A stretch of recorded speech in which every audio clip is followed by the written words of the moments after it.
Hello, my name is Teresa Goin from Waterford, Michigan. I am writing you today to tell you about my tragic story of justice. I give I gave my parental rights up to my first child in 1998. This allowed the state to open doors to take my other children in 2006. I have once been trying desperately to get them back. I also have my name on the child abuse neglect registry, which I feel is unfair for being accused of things I did not do. I would love for you to review my case and assist me in my request to make it wrong right.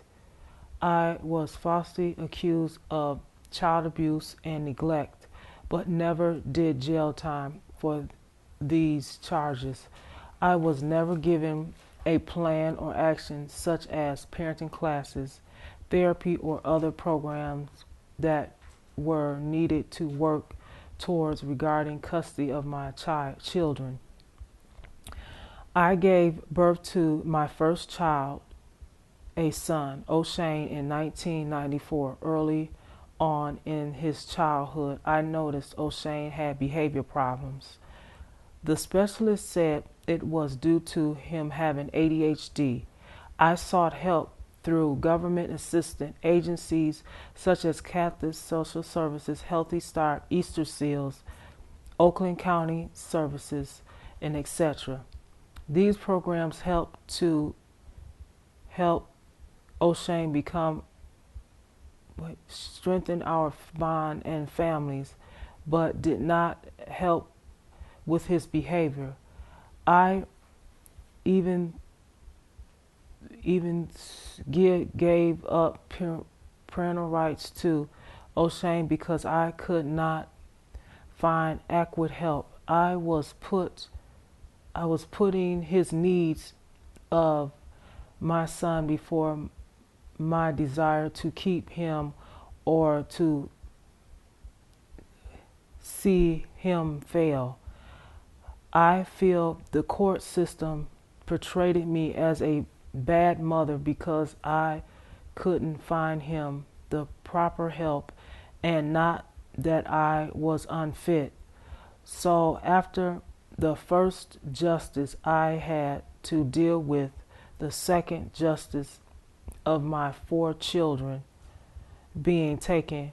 My 3 boys were put in the custody of their father, who has a criminal background, and pleaded no contest. Yet I myself was deemed an unfit parent, and I have no criminal past. My daughter, who has a different biological father from my boys, was adopted out. My attorney did not want to hear my voice. I felt he was against me, not for me. I have a learning disability, average intelligence, and a mild from a dyslexia. My attorney was not explaining my case to me in a way I could understand what was going on. He only used legal terms.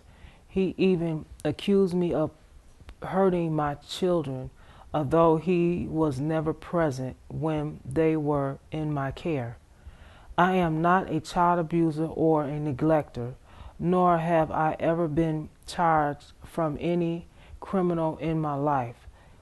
I was accused, my family ripped apart, but I was never charged for child abuse or neglect, never incarcerated, but have suffered enough having my children gone. So not only I'm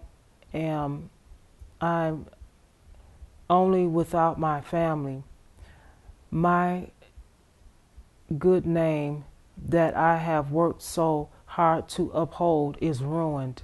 I would like to continue to work towards getting my rights restated and making a home for my oldest child, who I received a letter from Protective Services in 2010 looking for someone to take him in. When I responded, I was denied. He returned home to turn home to me, but his father, whom rights were also terminated, was given the opportunity to care for him, and later returned back into the care of the state.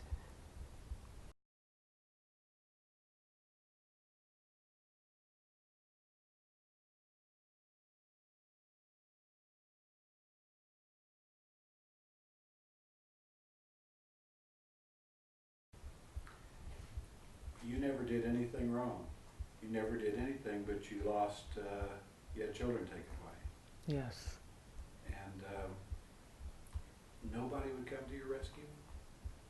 Nobody would come to my rescue. Who are some of the people that you asked for help? Do you remember? With my oldest son, I had asked the courts to help me, and they refused to. So I had to. I just seemed like I didn't have no way out to help. To get him some help. So I decided to turn him over to the state so he can get some help for his behavior problems, because the courts wouldn't help me. So he ended up, living with his dad's family, and his dad's family put him in a boys' home so he can get more help. So he grew out of the system, and I just recently got a paper at Protective Services was like, we're looking for a relative that want to take him in. So I was trying to make things right with him, because I want to have a relationship with him. And they didn't, they came by to talk to me and stuff like that, and telling me what I need, and for him and stuff. I gotta, do you have a vehicle? Yes, I have a vehicle, but my ex-husband don't have a vehicle, and he have 3 of our boys, because I have 5 children. And I felt but it just didn't work out. They never said the reason why. So he went and lived with one of my relatives. So that's where he's at. But I really wanted him home. But I think because I lost my other children over false allegations, so I think that's the reason why. I know one incident where they used my race. They said I was a poor black woman who wasn't educated, and couldn't find for some, like people who have money, they can get help for their children. They were, and then my ex-husband, who's a different nationality, he pleaded no contest, but he got the children. That's one. And they were saying that there was an incident where my son had got hurt in the basement, and they were saying that I'm the one that said that he got hurt in the basement with the mattress, when it wasn't even me, it was my daughter. And they were saying things like I wouldn't be able to take care of him because I'm mental retarded, I have cognitive impairment, and other stuff like, I know they were saying at the end of when they was having an argument about the kids, during the court hearing, they were saying there was no evidence of abuse, but they feel that the kids should live somewhere else. And I was devastated. And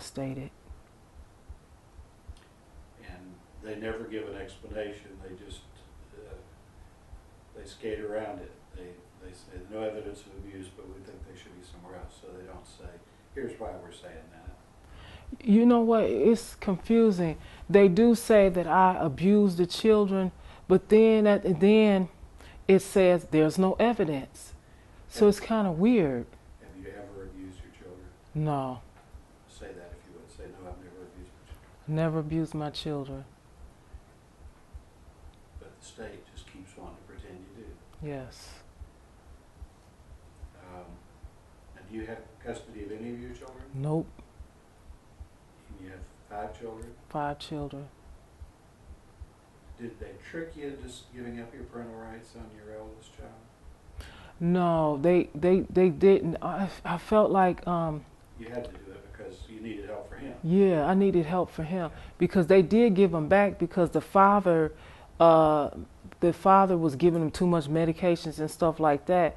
And don't get me wrong, I wanted my son in my life, but it's just that when your son has behavior problems, I didn't want my son to grow up and be a bully or stealing or anything like that, because you know the way society, about people of color and stuff like that. I wanted my son to be a strong black man, so that's the reason why I wanted him to get some help for his problem. But I don't know.